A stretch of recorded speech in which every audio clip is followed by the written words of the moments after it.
Good morning and welcome. It is an honor to represent the SIOR organization and each of its members in New Jersey.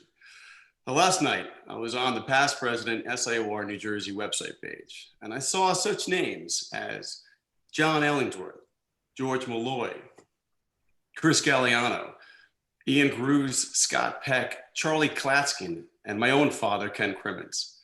The amount of effort and admiration that each SIOR has given to their craft and this organization is something to be applauded. I also noticed our organization has had multiple family members putting in the effort to continue our traditions, such as David Houston Jr. and David Houston Sr., two pillars in the industry. The Hansons have had 4 family members, and I hope others continue to follow in their path. On behalf of myself and all of us here, I want to thank every member for their leadership to this community. These are the people that we all want to emulate in some form. Now today, we have a phenomenal group of individuals that will elevate your senses, illuminate your understanding of the market as we touch upon the industry in a macro sense, dive into the weeds on the trends and transactions from the buyer perspective, developers, and people behind the deals, as well as hearing the tenant perception from the always colorful and hopeful PG commentary, Mr. Frank Cozzarelli. I'd also like to thank our sponsor, CenterPoint Properties. Since 1984, they have been acquiring real estate to streamline supply chains, support logistic markets, and create one of the most diverse industrial portfolios, such as their 1.4 million square foot Miami acquisition to their last mile 15,000 square foot facility in Avenel. Solely owned by CalPERS, which is the largest public pension fund in the nation, has allowed them to expand their footprint and be one of the most active industrial investors in the market today, from which we have Ronel Borner, Senior Vice President responsible for CenterPoint's development strategy within the Eastern region, and PJ Charlton, Senior Vice President Investments, overseeing the growth of the company's East Coast portfolio. We also have Andrew Houston, Director, Investments, Northeast Link Logistics Real Estate, Jeff Milanaik, Partner, Northeast Region, Bridge Development Partners, Frank Cozzarelli, Senior Executive from Shipco Transport, Michael Novak, LSRP, and President of Atlantic Environmental Solutions. Our moderator for the event is Peter Polt from JG Petrucci. Peter, floor is yours. Thanks, Jason. Hopefully everybody can hear us. Really appreciate the opportunity to be able to moderate this, and we've got a great panel. So let's jump into our questions. Over the years, CenterPoint has amassed over 63 million square feet. PJ, you've been responsible for over $1 billion worth of investment transactions with the former KTR Capital Partners. What do you think the global appetite is for commercial real estate investment these days in New Jersey? Sure.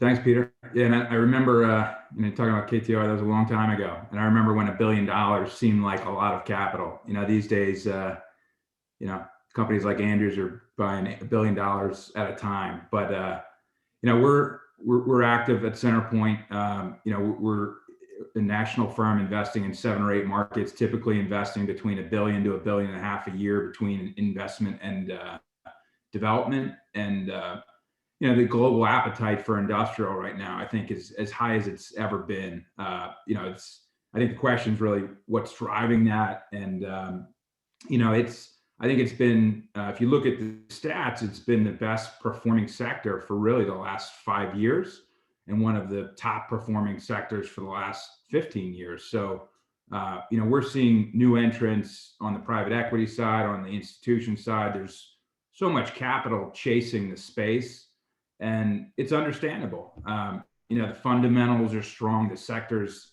94% leased across the country. Barriers to entry are very high. And rent growth's been 5 or 6% a year for the last 6 years. So it's an attractive space.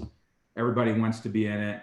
The global appetite's high. I think everybody saw yesterday, Exeter their company got acquired by a big Swedish private equity firm. So you're seeing foreign capital wanting to invest in U.S. industrial. That's not a new trend. I think, that consumes about 20% of the U.S. industrial is foreign capital. And when you look at New Jersey specifically, I think most investors look at New Jersey as one of the 2 or 3 best markets in the country, and one of the fastest growing in terms of rental rates. So the appetite for New Jersey industrial is very high. I mean, we're seeing cap rates every year. I've said I don't think cap rates can go any lower, and every year I've been wrong. And we're seeing core cap rates for New Jersey right now push below 4%. You're seeing cap rates in the mid to high 3s for Class A property, and Class B is not too far behind that at a low to mid 4 cap. So seems like an insatiable appetite for industrial from a variety of investors, and I think New Jersey benefits that just being one of the best markets in the U.S. Well, that's a great point. We do know that cap rates are very compressed here in New Jersey. Compared to other core markets, where does New Jersey, where are other cap rates, in Chicago and in LA and Sure. down into Atlanta and Houston? Yeah, no, I think I'd put New Jersey in a category probably with only California. Those are the 2 most sought after markets, and kind of the same themes. I think you see cap rates in the mid to high 3s for highly desirable product in LA. And there's a reason for that. I mean, a 3.5 or a 4 in LA or New Jersey, that doesn't mean it's going to be a 4 in 5 years. So investors look at those markets and project that, NOI or rents are going to grow at a more rapid pace than they might in Chicago or Atlanta. The lower cap rates are the entry point today, and sometimes they appear painful on paper, but long term, those markets have outperformed despite the lower cap rates. And it's really because the barriers to entry are so high, the demand's very high, and rents end up growing at 5, 6, 7% a year. We're seeing cap rates even in a Dallas or an Atlanta, push into the low to mid 4s. We bid on a large deal in Dallas and Houston, 2 big core assets with brand name tenants. We bid a 3.9 cap rate in Dallas and Houston, and we lost. So, these markets are experiencing all-time highs. Even some of what used to be considered secondary or tertiary markets, I think the floor for Class A industrial right now is around a 5. And in the major markets, I think it's just a question of whether it's a low to mid 4 or if you're pushing into the 3s.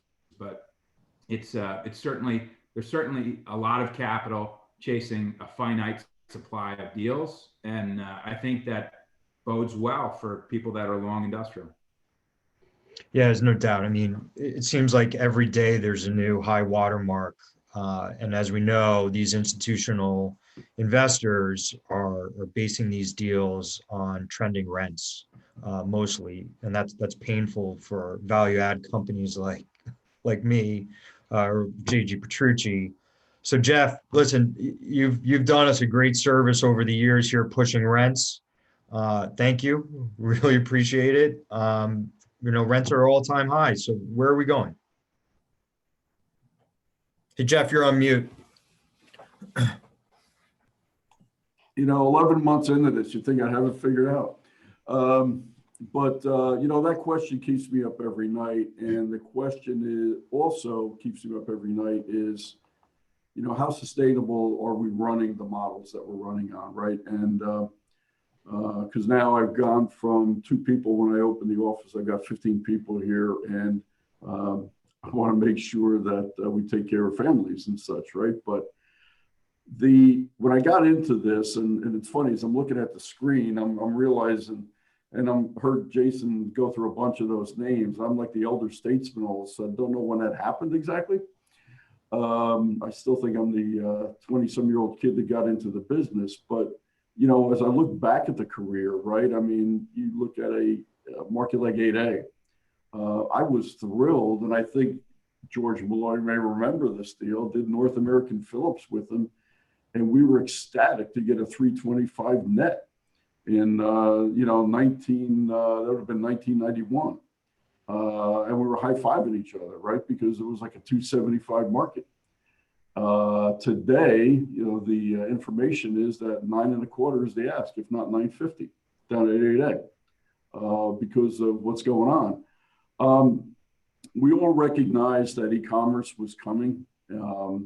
Look, New Jersey's blessed, pardon me, with location, right? We may have a lot of other things that we don't like in New Jersey, politics, et cetera, approvals, et cetera. I would argue those things keep the market in balance, in check, and healthy. And as long as you have the stomach for the process, you'll get there. I think really what happens is with the growth of the last mile. I mean, when I opened the Bridge office, the idea was to get close to market. We called it infill at the time. And, you know, to use the old Ike Keller expression, we're in the New York metropolitan area and people consume stuff and we put stuff in buildings. That was the secret to industrial. Hasn't changed one bit. So we saw the demand increasing as the supply of land decreased, thanks to the McGreevy area and the red plan, if anybody remembers that. And then we began to see an uptick in the e-commerce side of things. And it was it looked like a tremendous growth, but as a percentage of overall retail, it was modest.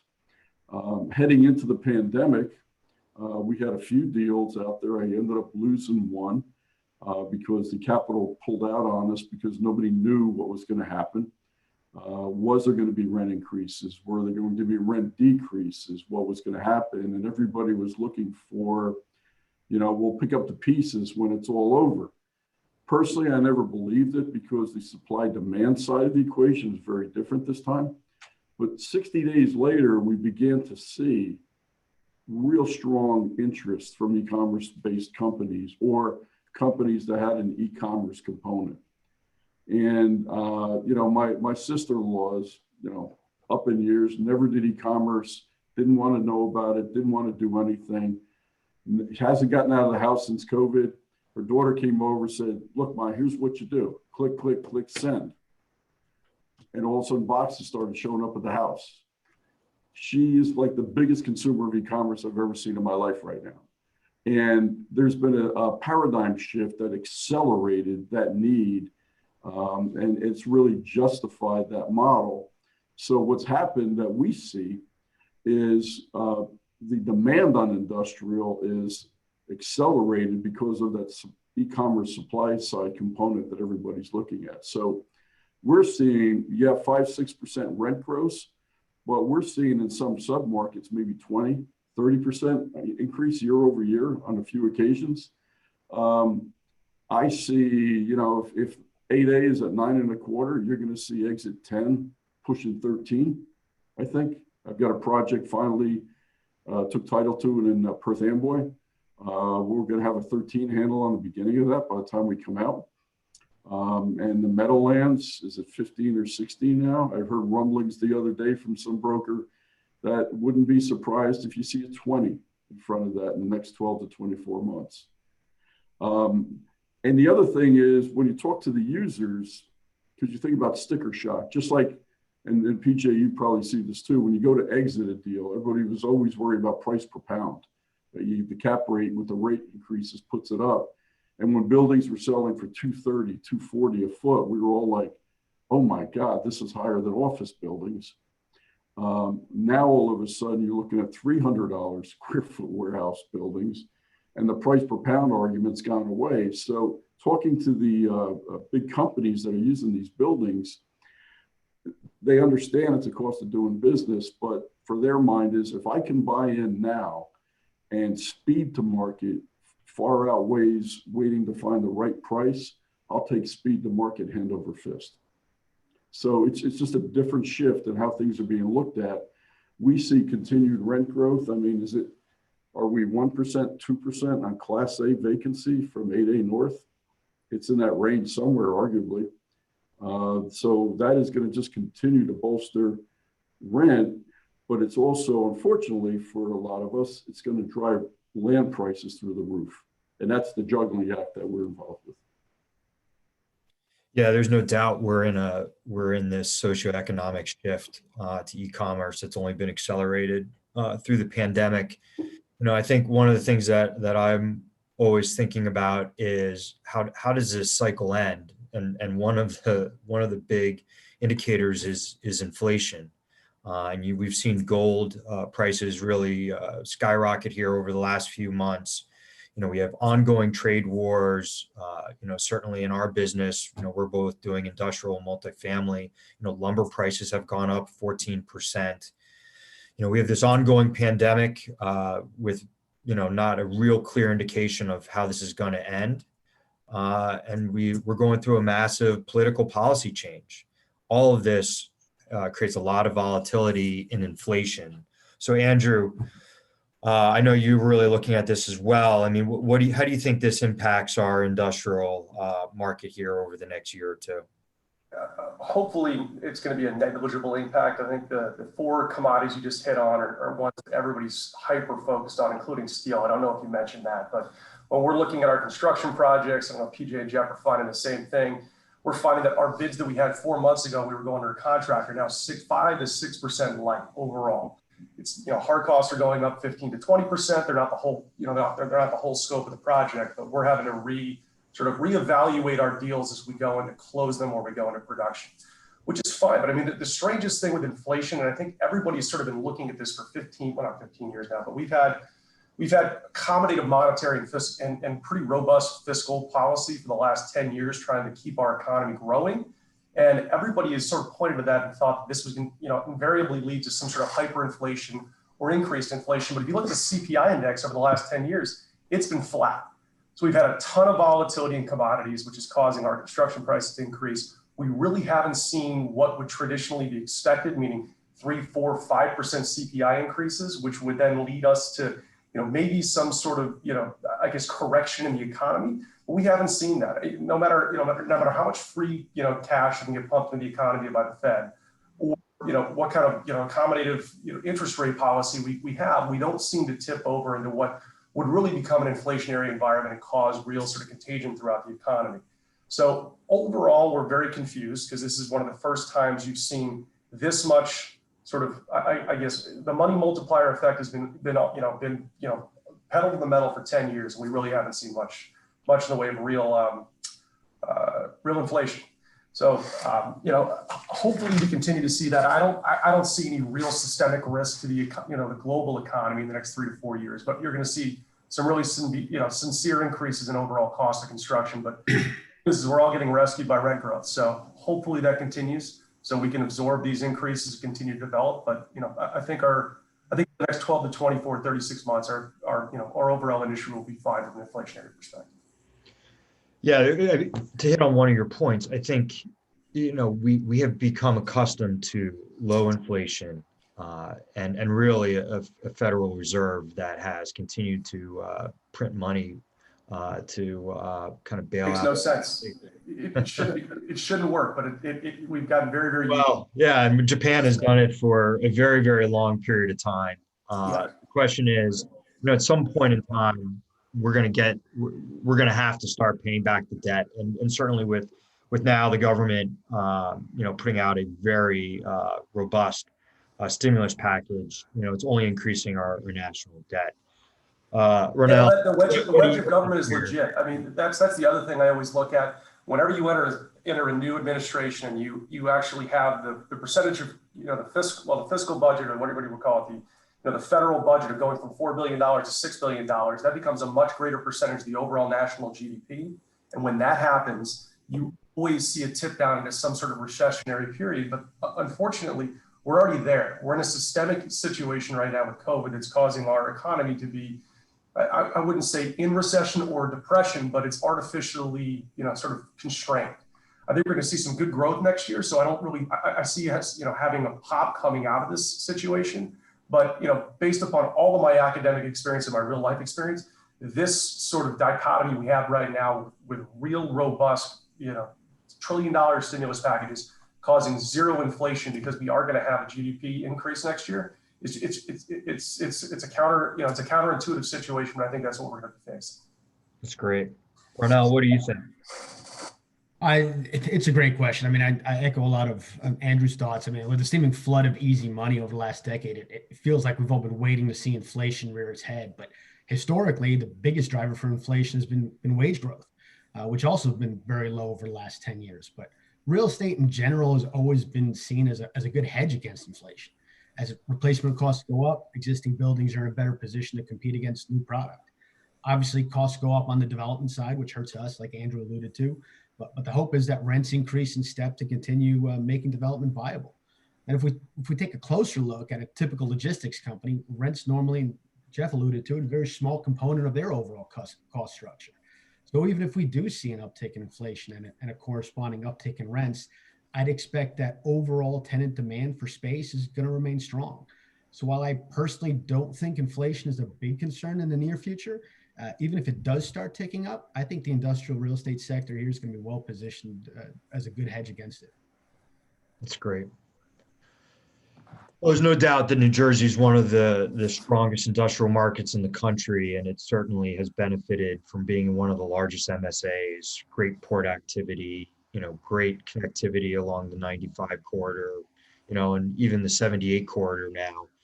I think with the supply constraint in northern and central New Jersey, we're all seeing push down into southern Jersey, into Burlington County, Gloucester County, now even into Salem. Ronel, what do you think? Where do you think this is going to continue to expand further south? I mean, where do you see industrial development getting pushed with such a tight supply?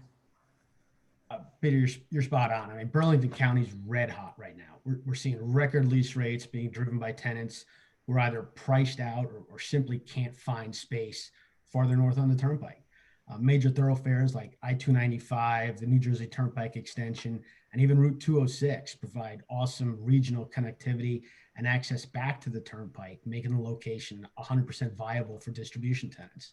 And as Burlington County has grown, we've seen that demand start going farther south to Gloucester and Camden counties, where a number of deals were inked last year.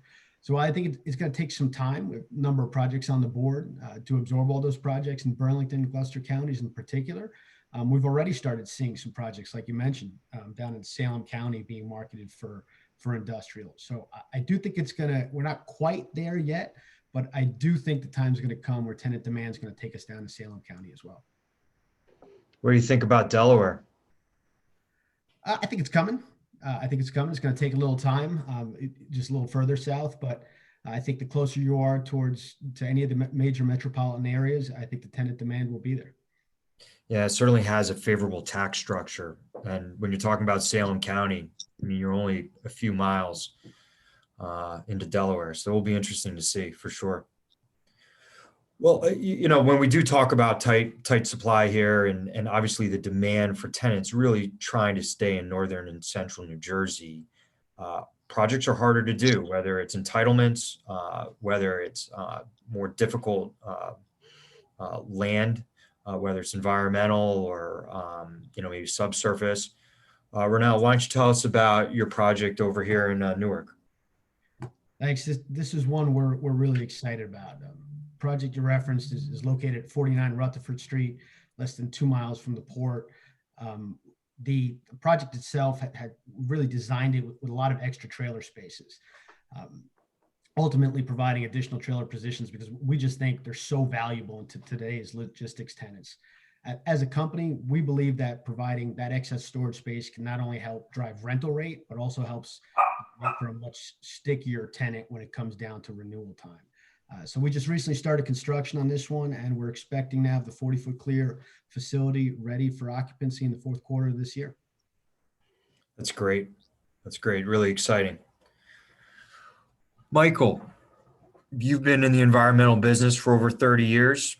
And as we just said, it's becoming harder and harder to find easy land acquisitions. And as we know, environmental plays a big part in a lot of our development projects in New Jersey. How do you see the environmental remediation side going forward here? What are some of your challenges? Michael, you're on mute.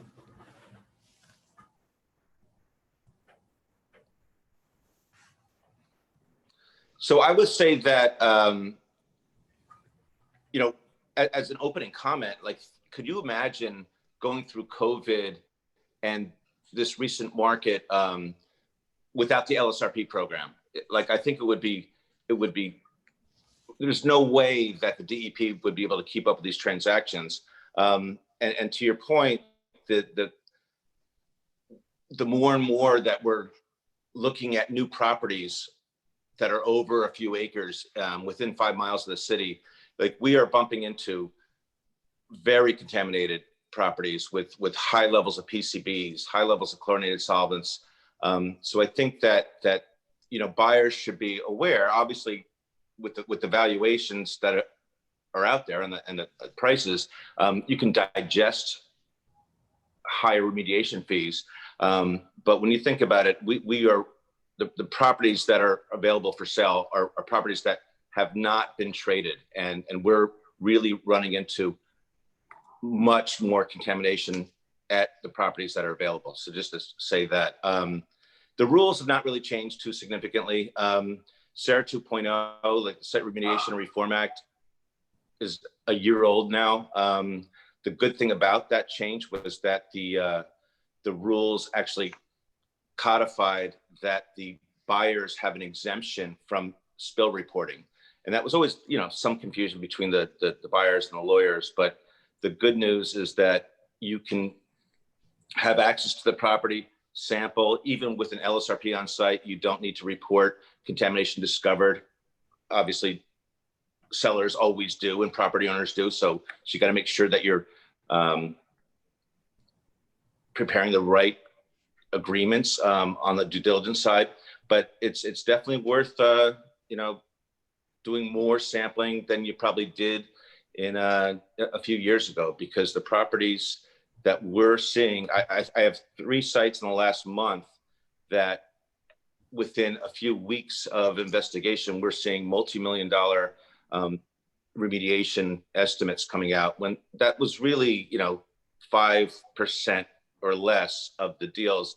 And now I would say that 20% or more of the properties in Newark and Elizabeth have, you know, substantial problems. Having said that, the deals don't have to even be stalled. I mean, I think that the buyers are savvy, and you know, as you know, we can do remediation post closing. So I would just be on the lookout for trickier remediation problems. But having said that, you know, most of our issues can be resolved in a year or two on the soil side, and groundwater is always a multi-year issue. But the DEP, as I'm sure you've experienced, is much more stringent each year. We're getting rejections, or there's certainly a lot of pushback on off-site source arguments. If you think that contamination is migrating onto the property you're buying from another property, the DEP used to accept those arguments or not question them, and now they are questioning every submittal. They're also looking for more delineation wells, more rounds of monitoring before they issue the remedial action permits. So just expect some more time and some more money before you get the RAO, the response action outcome finding. But it's all something that, you know, savvy buyers and sellers can work out pre-closing, and the work just takes place as it always has been. But it's a little bit more difficult to get the approvals, and it's taking more time than it did 2-3 years ago.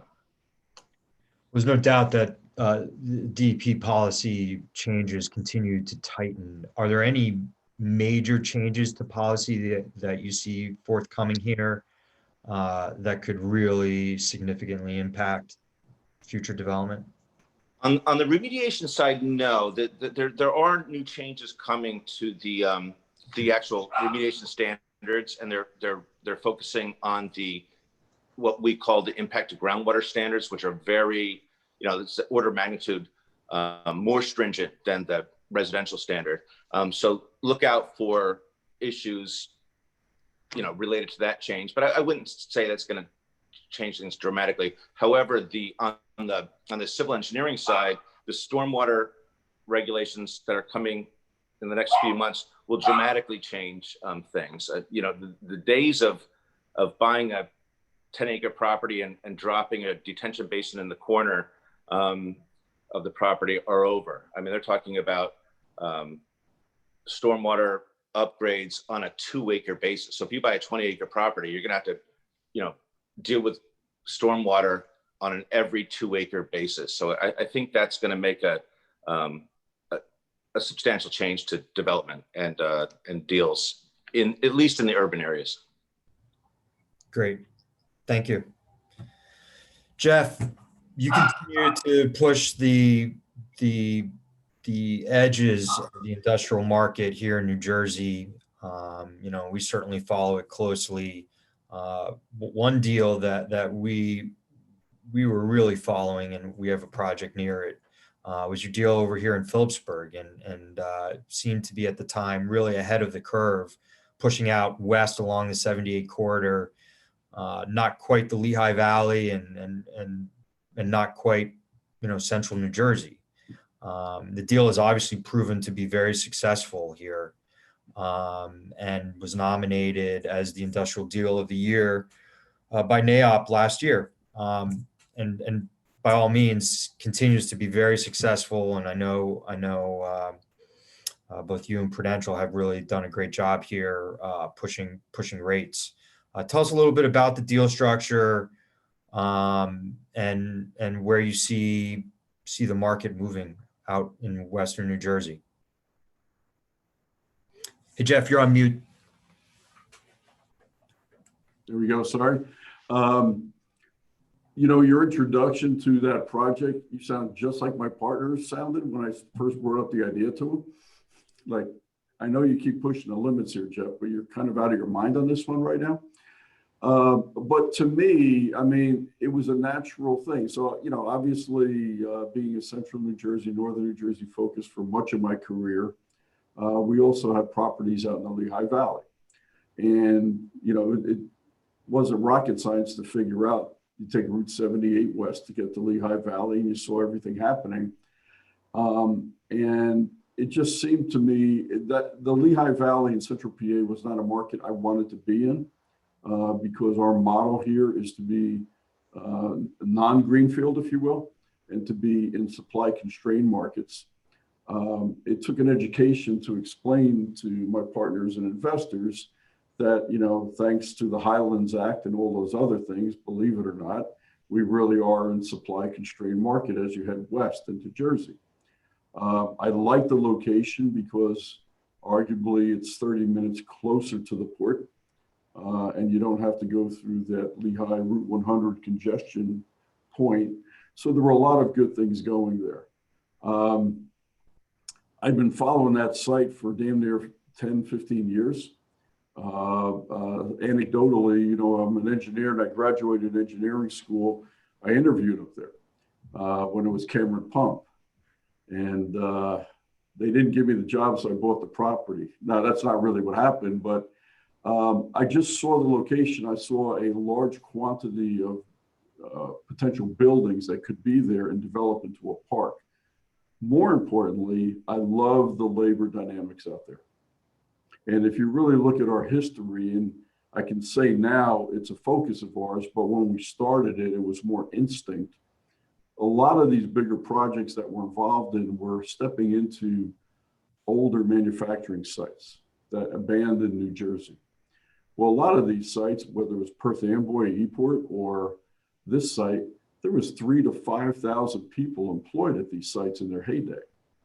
The minute they pulled out, these people were unemployed. I mean, legacies and generations of families were employed. So I really, really like the labor story a lot. And the reception from the community was, first of all, a lot of skepticism, because I think we were either the 6th or 7th redeveloper coming onto that site. And it was like, okay, typical Jersey. Yeah, okay, I believe it. Sure, go ahead. Yeah, that's good. But fortunately we had built up enough of a track record at that point that we did have some credibility in transforming these sites. And once we crossed that point, the mayors in all the communities I'm doing these projects in, they're like, you know what? Well, if you're serious and you're real, the only thing I'm asking you is bring the jobs. We need to have the jobs.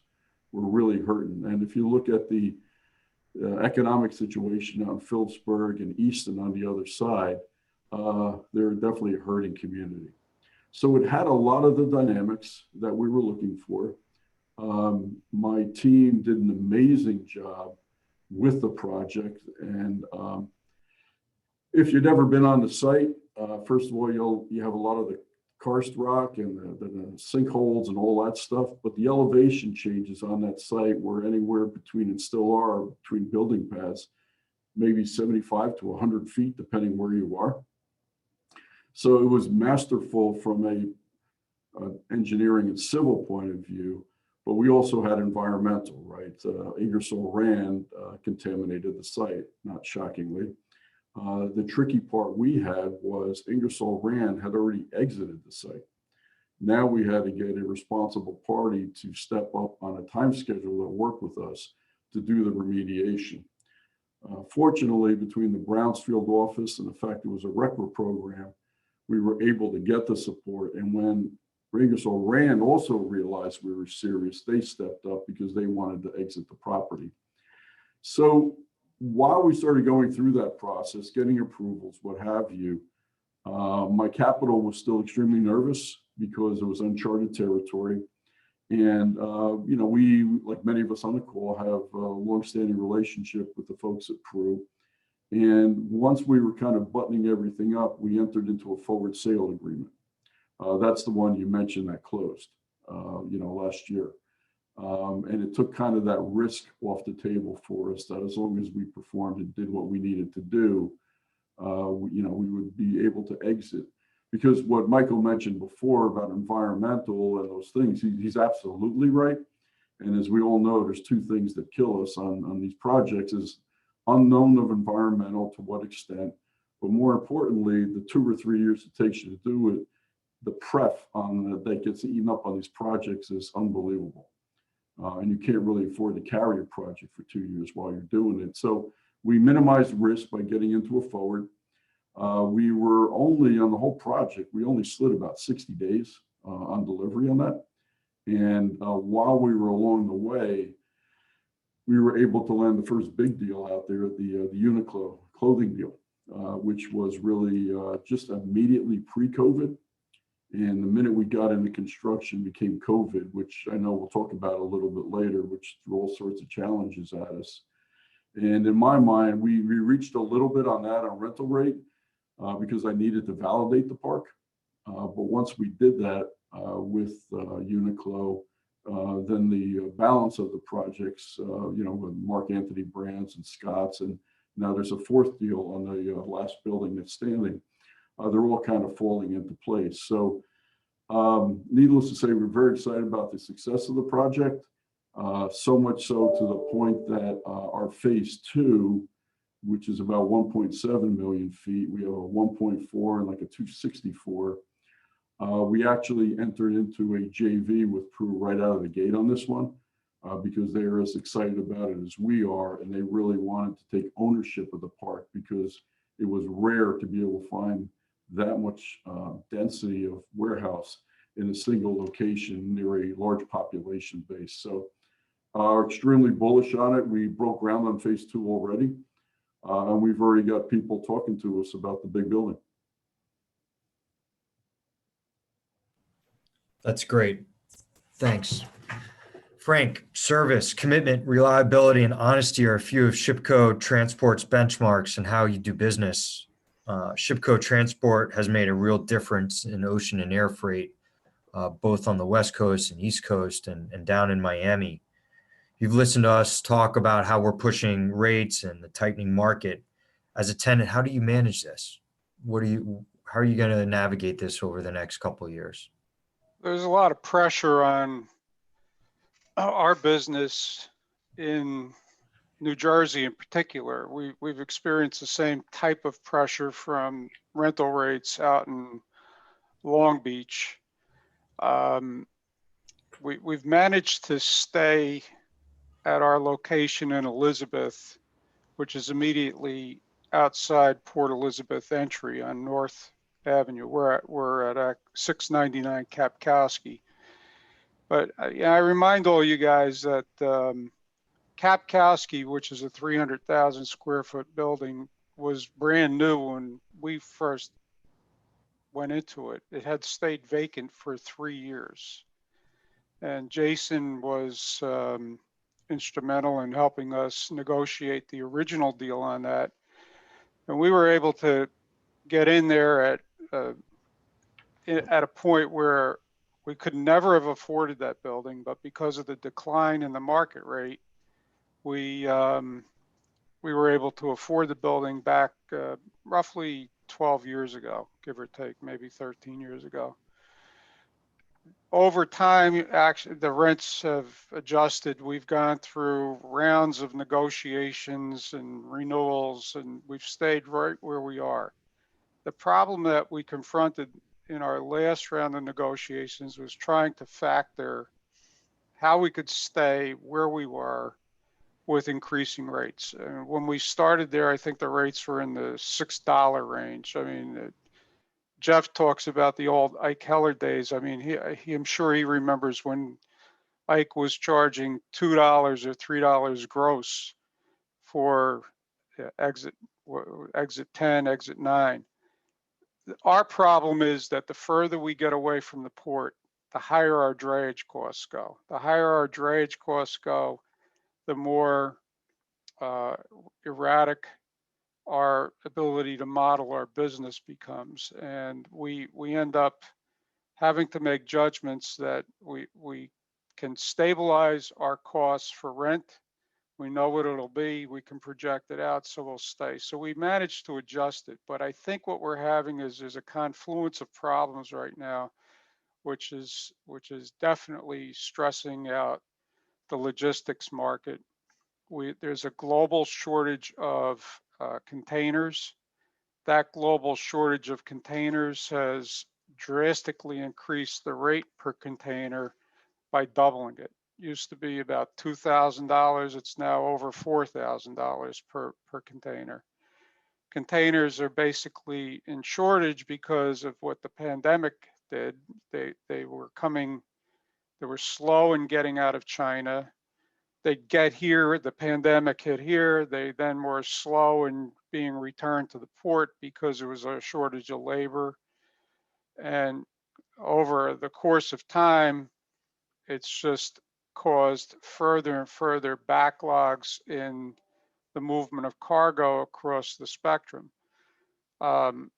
We were so pressurized out in LA with the prices at Long Beach, we call it LA, but Long Beach, that we were unable to make a deal with CenterPoint for our facilities out there, and we decided to consolidate our warehouse operations in Long Beach. So we still have a small operation there. We've consolidated into another facility, and we moved out of a place that we thought we'd be in for quite a while. And it was actually a very interesting situation because in our business, we don't need 40-foot high buildings. The older, maybe Class B, and even in some cases Class C buildings work very well for us because we don't need to rack and stack.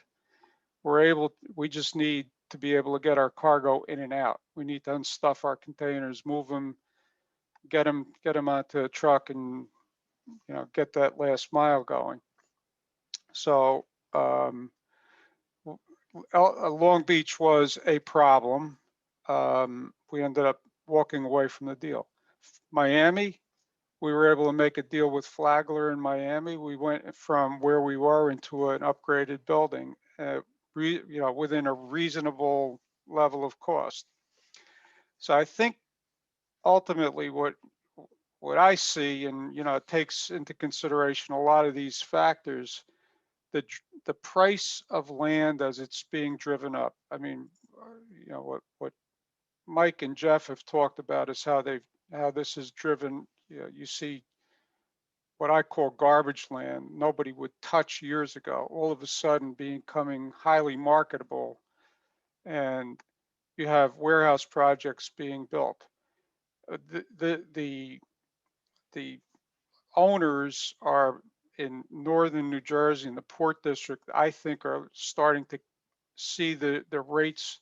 They're driving the rates up to cater to these the distribution warehouse facilities, you know, the Amazons of the world, and we're kind of in a blind spot. They don't see us. But I think what has to happen is for this marketplace to continue to exist, it's got to recognize that a company like ours, which brings all the goods in or moves all the goods out, needs to be near where the distribution centers are in order for this entire system to function.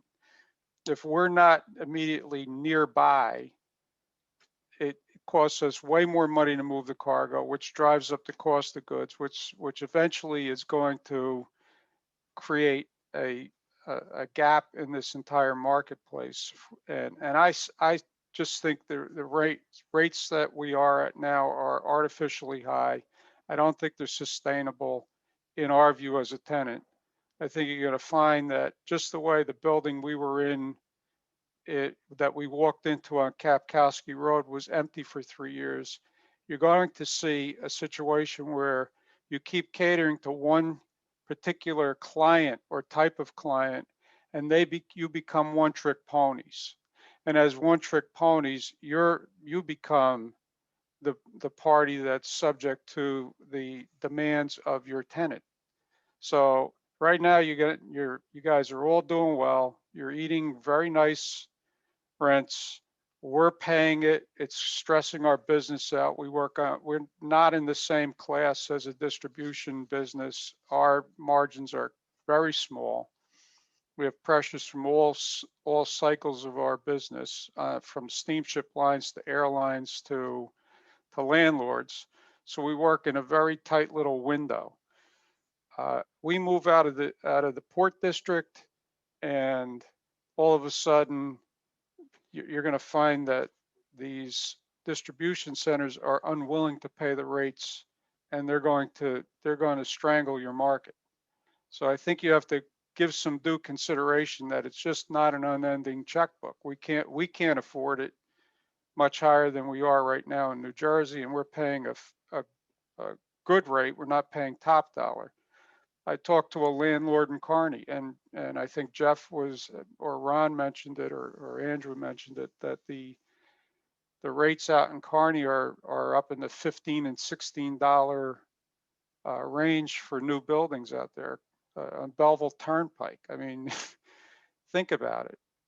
That would have been no man's land. It was a place that flooded.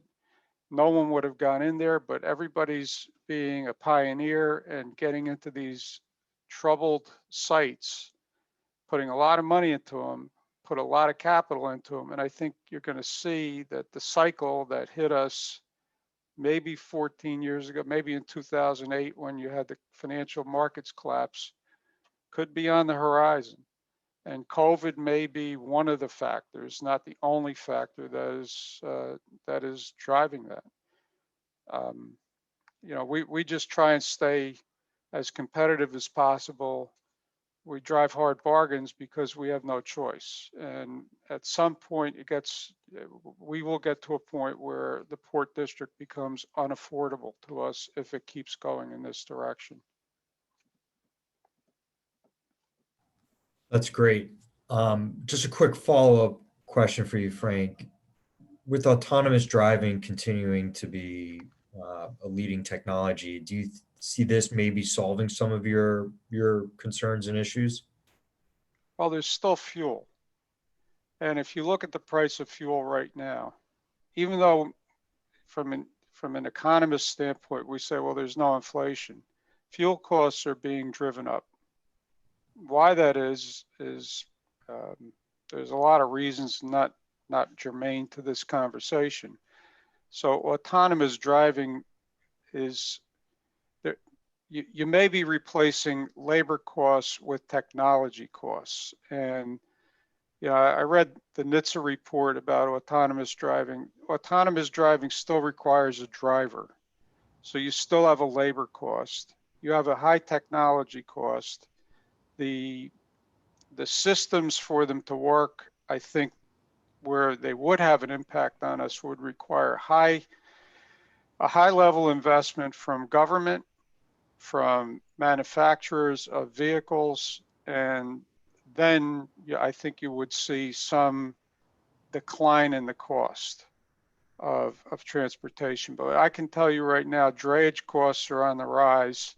And as drayage costs rise, the need for us to be closer to the port district rises. I don't see autonomous driving really helping that paradigm of reducing, what we see as our drayage expenses. That's great. Thank you. You're welcome. There's no doubt that the pandemic has accelerated the e-commerce model.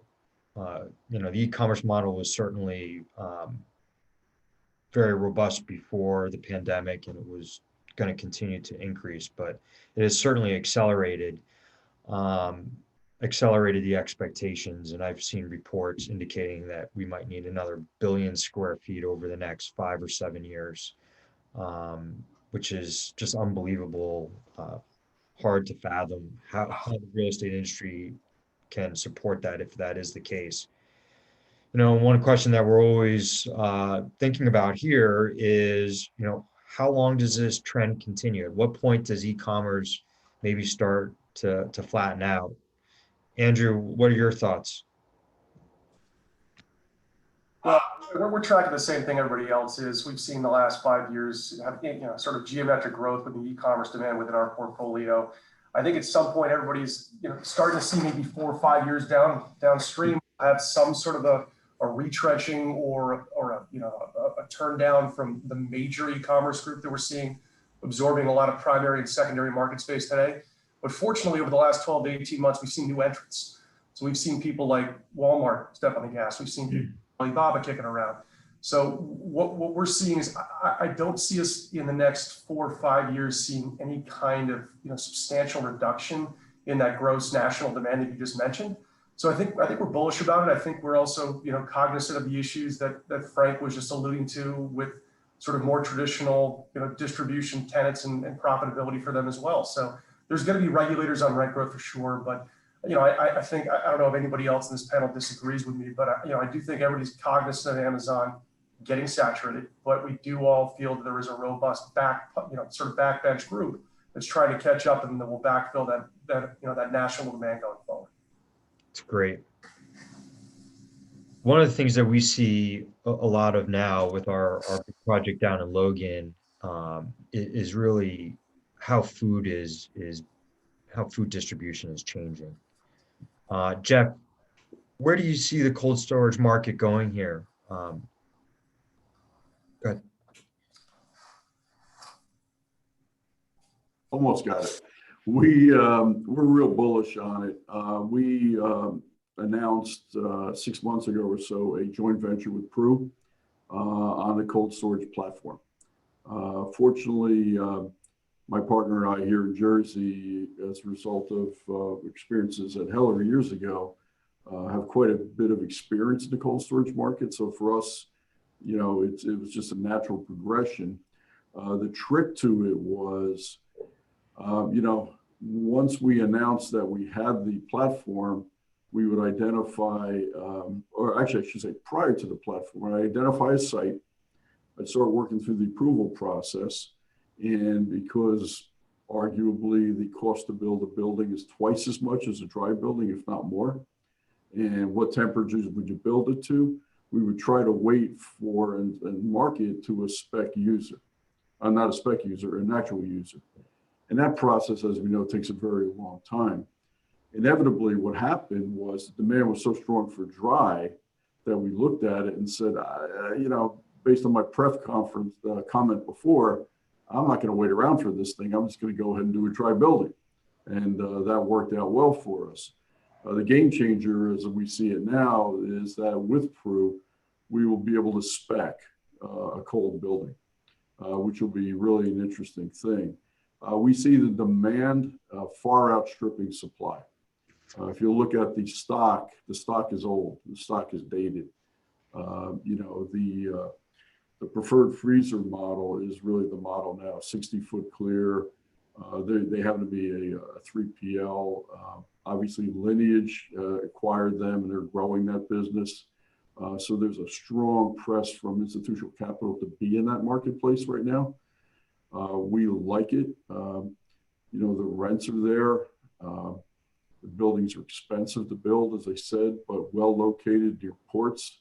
I think that's going to be more critical for cold than anywhere else. Like, I don't know, for instance, Phillipsburg would be a cold storage place to spec a building. I just don't see it out there.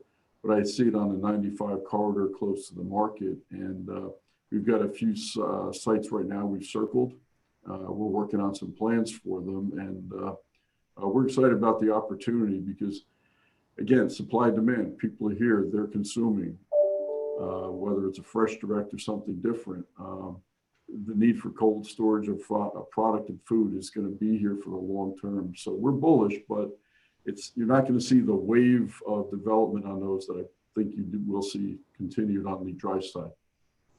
That's great. I just wanted to chime in on that. I think the investment community is there today more than it ever was. I mean, Jeff, you guys are ahead of it, and I think you're smart to do that. But if you look back 5 or 10 years ago, the institutional investment world viewed freezer cooler as too specialized, too high of a price per square foot. Nobody would go spec. But when you look around these markets, I agree with Jeff. I mean, the product is generally 20, 30, 40 years old. People retrofitting old boxes, spending money to upgrade antiquated facilities in most cases. So there's a real need for the product type. And I think I remember a project we worked on 6-7 years ago.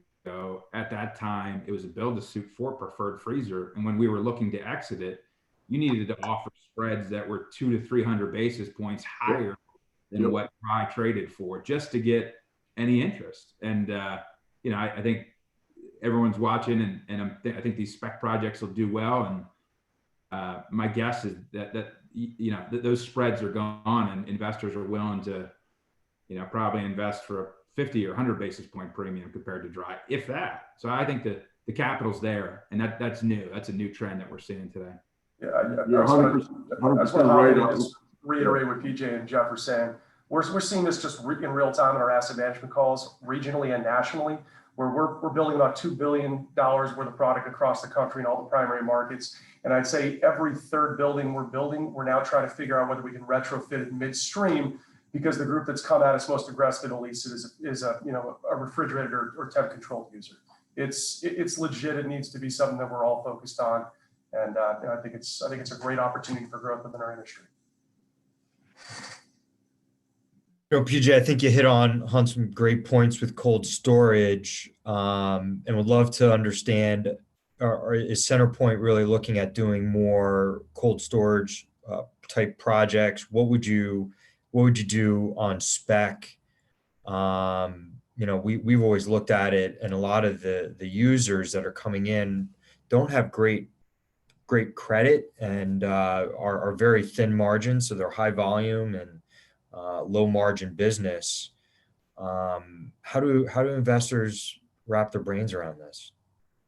Yeah, no, I think and Ronel can chime in on, he's on the development side for us, but I think as a company, we're certainly willing to invest in that space. We have been historically. The company's done a couple build-to-suits in our life.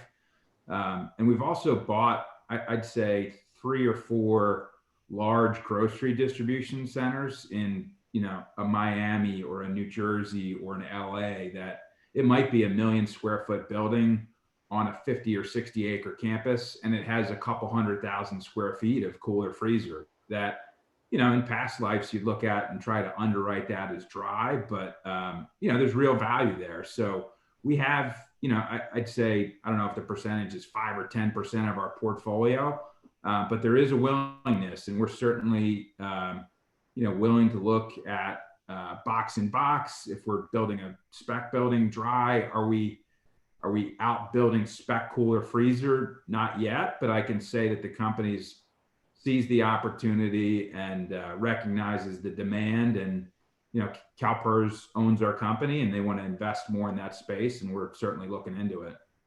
Yeah, and Peter, to your point, the way we're working around the issue in our mind with cold storage was always, well, what's your proper temperatures? What's your splits from cooler to freezer? How do you control all that? So the only way we were able to rationalize that is to design and build a building that goes -10 across the board. Now, what does that mean? That means it's a whole lot more expensive, obviously, but it gives you the flexibility that it does allow you to backfill, right? Even though, you know, the credit is local, maybe regional at best, but having the building that's flexible enough to accommodate various users, in our mind, takes some of that risk off the table. What size facilities, Jeff, would you? So we're looking generally 150 to 200,000 feet is about where we seem to be landing. It's the appetite from a capital point of view. But ironically, as we all know on this call, it's kind of hard to find sites that'll go much bigger anyway. So we're kind of defaulting back into that just as a matter of circumstance. That's great. It's certainly going to be a growing side of the business. It'll be interesting to see how the next few years pan out.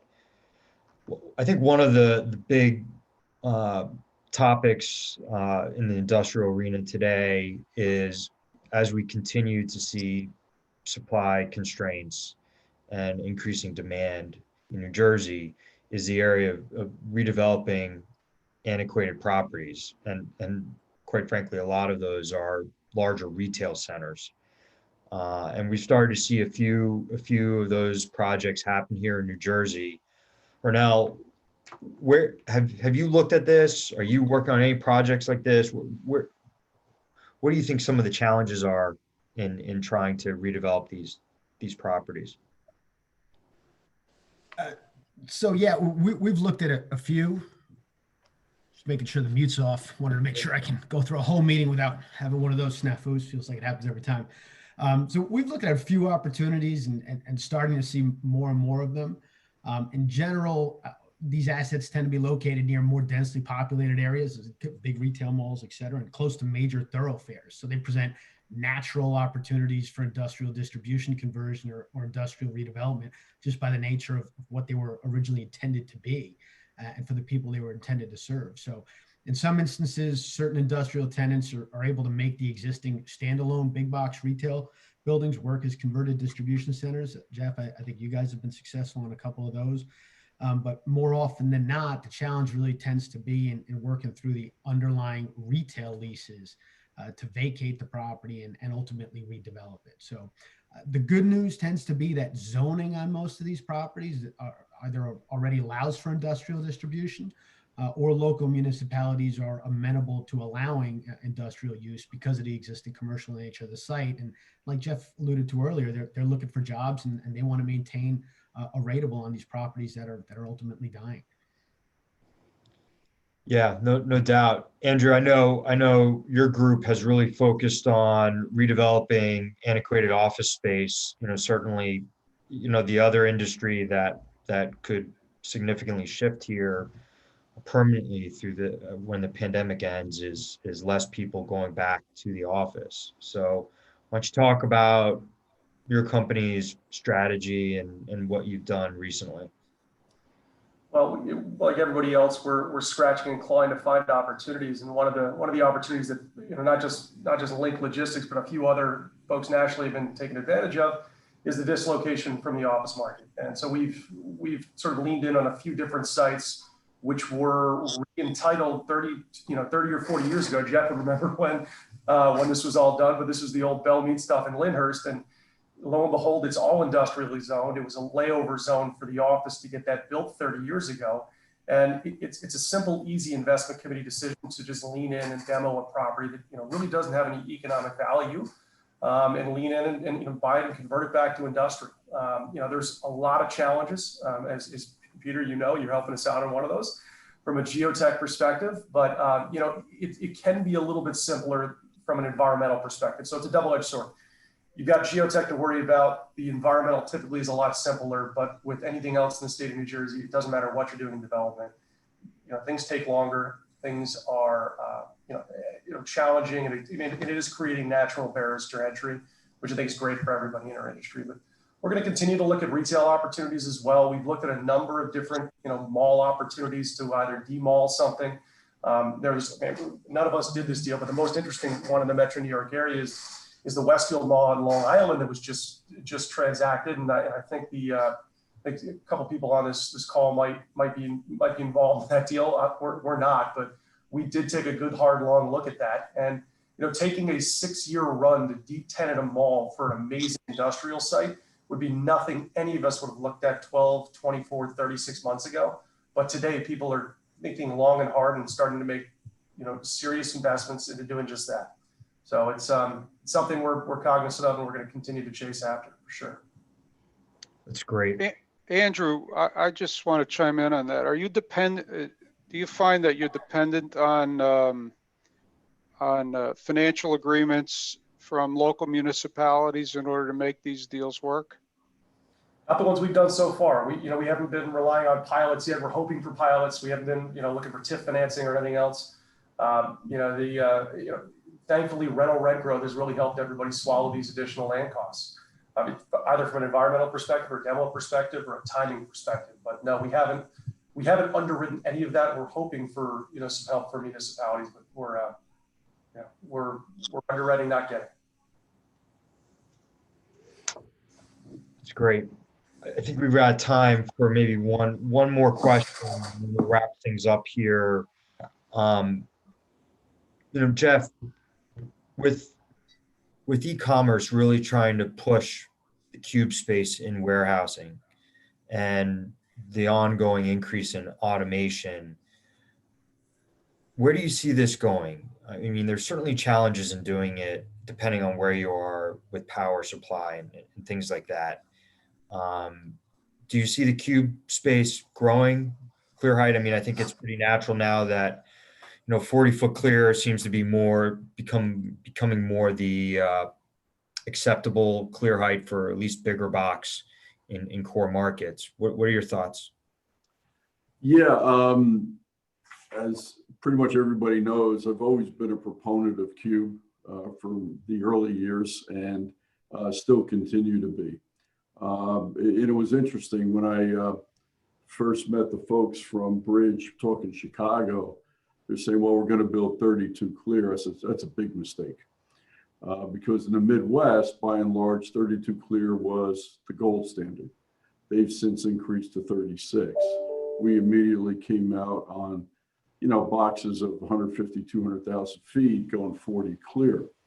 We are currently developing a project in Northeast Philly at 55 clear. It is not a spec, it's a build-to-suit for TJ Maxx. Very specific. And I got to tell you, some of the challenges in that, and floor loading, as a for instance, now we're doing a 10-inch floor. And of course, they wanted a FF 100 on a 10-inch floor with wire-guided systems. So it was quite the challenge to get through the pricing and engineering, because at those heights and the floor loads, you're actually going to be reinforcing the floor quite a bit. So the floor got really, really expensive. So we worked through that issue. When I had the opportunity to tour a facility they owned, right off the get-go, I noticed, now we're used to wire-guided, we're used to man-up and modifying, but their wire-guided systems, there'd be operator on, it would automatically stop at the vertical of where the SKU was, and it would rise up and land right at the SKU. I was pretty impressed, because the facility itself is 1 million feet. That's quite a warehouse management system to figure that part of it out. The other thing we're seeing is we are beginning to see, I met with a potential user out in my Phillipsburg project on the 600 that was touring the marketplace, one of those fancy sneaker companies, if you will. And they showed us about the robotics that they use. And it's it kind of looks like a Segway sort of a device, but it's a robotic top, and it actually would load pallets with boxes. The darndest thing I'd ever seen in my life. I mean, you see it in sci-fi movies, but you're beginning to see that type of thing happen right now. So the sophistication of the logistics business, the automation, the technology, the tracking of product and everything, it just continues to amaze me. And like all of us on this call, the reason we're all here, we're all successful, we're really committed to being good students of the evolution of this business. And you have to be, because it's moving so fast right now. And I think Cube is part of it, but there's so many more facets to this. That's great. We've covered a lot of ground here over the last hour or so. I wanted to give the panelists each about 30 seconds or so to talk about the state of the industry. Where are we? What are the challenges? Whatever you think, whatever the key topic is you'd like to touch on. Frank, would you like to start? You had brought up a topic when we were discussing what might go into regarding blockchain technologies and the use in the logistics business. And what, as a general proposition, it's not, it's in its infancy at this point, as I see it. I mean, there's so many players that are relevant to making such a system work that I don't see that having any dramatic impact on allowing us to move further away from the port district. We're basically still always dependent on that physical locality to the port. So blockchain, while it'll streamline the bookkeeping elements related to the transaction of goods and the transition of ownership, is not going to have a major impact on where we are.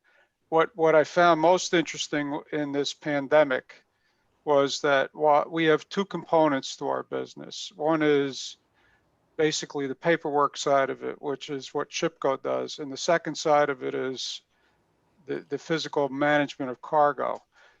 One thing you can't do in a pandemic is work from home in moving cargo.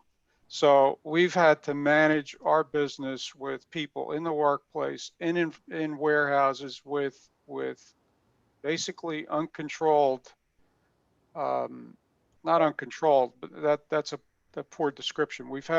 You have truck drivers bringing loads in that have to come up to a desk, deliver their paperwork. So we've had all of those different constraints in our in the way that we function right now, which has also imposed additional costs on our operations. We've managed to do that. I think most of our landlords have been extremely helpful during the pandemic period, to their credit. Everybody's been pretty understanding about this, because if you remember when the PPP loans came out, rent was not even a consideration, or it was a minor consideration. It was always about payroll checks. So where I see it going at this point is, I think we'll get through this pandemic. I think the economy has probably got a tremendous amount of pent-up demand. I think you're going to see a surge, and then there's going to be ultimately some reconciliation, probably a year to 24 months from now is when I think there'll be that market adjustment. And the e-commerce paradigm is probably going to be impacted at that point, because as people go back out into the marketplace, they're going to be looking for that retail experience, and they're not going to be looking to shop from home. So you're going to see that pent up surge into the economy as well. So, retail, the e-commerce Amazons of the world are solid right now. They're going to continue to be solid. I'm not predicting any doom or gloom, but I do think they're going to see a downturn at some point over the next 24 months, which will affect their appetite for industrial space. So thanks for having me. I appreciate you getting a tenant's perspective. Thanks, Frank. That was great insight. PJ, final thoughts? Yeah, I'll keep it short and sweet because I know we're wrapping up here. But I think certainly some new pressures and considerations given where things are trading and renting at. But overall, I think we remain very optimistic that industrial will continue to outperform. I think in the near term, tenant demand is going to be high. Rental rates will continue to grow and outpace inflation and outpace rental growth in other sectors. And I think we're in a low return, low cap rate environment here for the near future as well. So I think it's an exciting time, a lot of good demand drivers, and we're bullish. That's great. Michael? I'd say that the good news or silver lining is that the cost of a phase one, a monitoring well, soil disposal really hasn't gone up in the last 20 years anywhere near the valuation of the properties. So I'd say, having said that, the only properties that are available within 5 miles of the city that are 5 to 10 acres are probably contaminated. So I would say we're not a cheap date, but I think that the environmental investigation and remediation costs are much less of a percentage of the deal. So I think it's definitely worth doing your due diligence because the properties that are available are probably contaminated. Thanks. Andrew?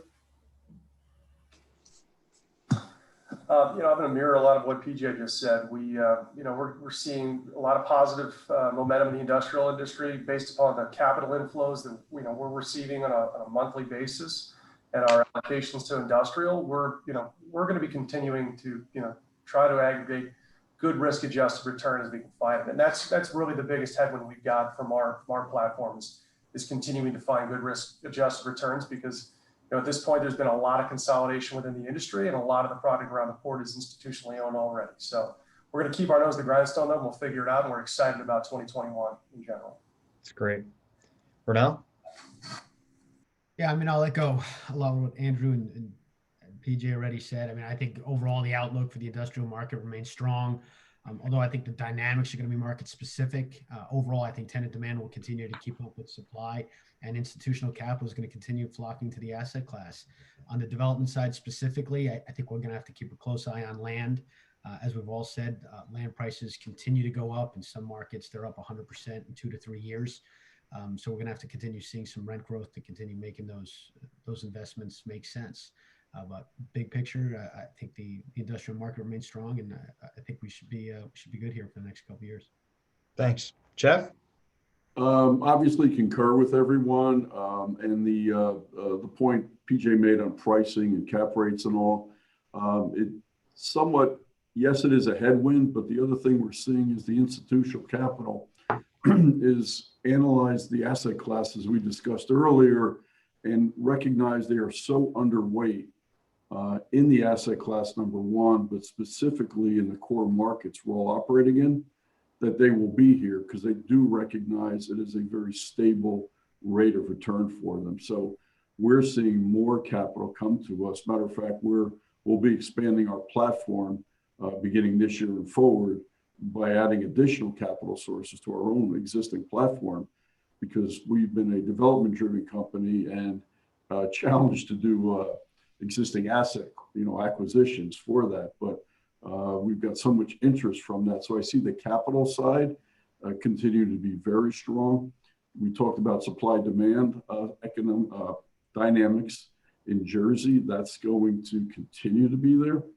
And the sophisticated companies we're dealing with, while we categorize them as e-commerce, a lot of them, like take Target, for instance, is a combination of a platform. Walmart's a modification of a platform. Yes, we're all kind of looking at the Amazon effect, if you will. And I've heard anecdotally that, if somebody is overweight in their platform or in their holdings, you're getting penalized on those deals when you go to sell them, which is true. You'll see that a little bit, but I think there'll be people, as we said earlier, step in place for it. it's going to get harder. But, you know, when I started this gig back in 2015, people told me I wasn't able to do what I thought I could do then. So I don't know any better today than I did then. So I'm real bullish. Thanks, Jeff. Well, there's no doubt that the New Jersey market is very deep and very diverse, and we're very fortunate to be in such a market. And you know, with the changing conditions, with the pandemic and the increase in e-commerce and food distribution and everything else, it's going to be an interesting few years for sure. So with that, I'd conclude the panel discussion. I'd like to thank all the panelists. Jason, thank you for the opportunity to moderate, and back to you. Gentlemen, thank you very much. And everybody enjoy your day. Thank you, Jason. Welcome. Thanks, everyone. Thank you.